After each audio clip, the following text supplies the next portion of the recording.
Assalamualaikum warahmatullahi wabarakatuh.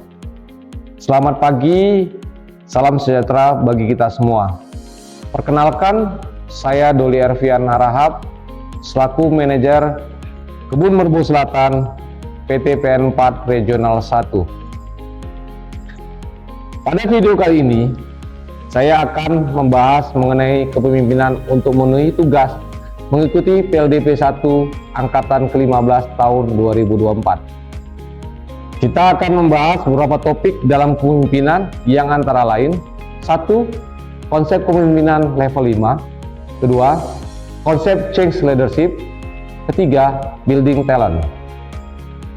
Sesuai konsep kepemimpinan level 5 yang diungkapkan oleh James Collins pada tahun 2001 silam, sampai saat ini penerapannya masih sangat dirasakan.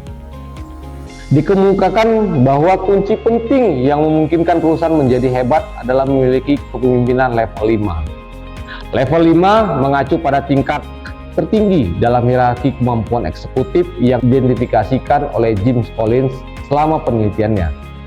Pemimpin di 4 tingkatan lainnya dalam hierarki dapat menghasilkan tingkat kesuksesan yang tinggi, namun tidak cukup untuk mengangkat perusahaan dari segi sedang hingga mencapai kesempurnaan yang berkelanjutan. 4 lapisan lainnya masing-masing sesuai dengan karakter sendiri, namun tidak pada kemampuan di level 5. Detail dari 5 level tersebut antara lain: level 1, highly capable individual, yaitu individu yang sangat mampu memberikan kontribusi produktif melalui bakat, pengetahuan, keterampilan, dan kebiasaan kerja yang baik. Level 2, contributing team member, yakni memiliki kontribusi kemampuan individu untuk mencapai tujuan kelompok dan bekerja secara efektif dengan yang lain di dalam kelompok. Level 3, competent manager, yakni mengorganisasikan orang dan sumber daya agar menjadi efektif dan efisien untuk mencapai tujuan. Level 4, effective leader, yakni mengkatalis komitmen untuk mencapai tujuan dengan visi yang jelas dan memicu kelompok agar bekerja dengan standar yang tinggi.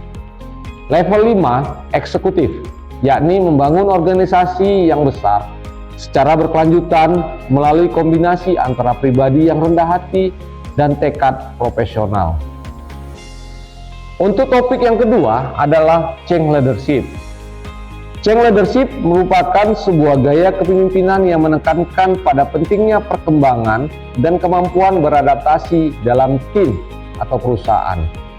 Seorang dengan keahlian change leadership ini kerap disebut sebagai change leader. Change leadership banyak berhadapan dengan perubahan dan kedinamisan kondisi dalam organisasi ataupun perusahaan. Inilah mengapa change leadership biasanya sangat dibutuhkan di perusahaan-perusahaan yang sedang mengalami banyak perubahan. Biasanya, karyawan atau anggota tim yang mengalami perubahan akan cenderung panik, stres, bahkan protes secara langsung terhadap perubahan tersebut. Salah satu guna change leadership adalah untuk menenangkan karyawan atau anggota tim agar tidak bertindak gegabah, menjadi tertekan, atau semacamnya. Untuk topik yang terakhir ada building talent. Building talent yang dimaksud di sini merupakan sebuah desain untuk mengembangkan kepemimpinan di perusahaan. Desain pengembangan kepemimpinan haruslah didasarkan pada manajemen suksesi, berpegang pada strategi organisasi, dan menyesuaikan dengan sumber daya yang dimiliki perusahaan. Secara khusus, yang perlu diperhatikan adalah siapa yang akan diikutkan dan program apa yang dilaksanakan sudah ditetapkan manajemen suksesinya.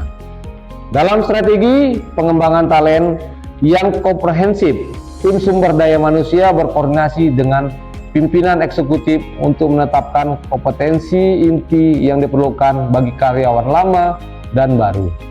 Organisasi sebaiknya melaksanakan proses ini sedini mungkin dan menyempurnakan seiring dengan perubahan pekerjaan dan skill. Hal tersebut harus menjadi komponen penting dari siklus pengembangan karyawan yang ada, serta menjadi bagian dari proses orientasi untuk karyawan baru. Sekian materi yang dapat saya sampaikan pada hari ini. Terima kasih untuk semua yang sudah menonton video ini. Semoga kita semua bisa menjadi pemimpin yang memberi manfaat serta kontribusi lebih besar bagi perusahaan. Wassalamualaikum warahmatullahi wabarakatuh.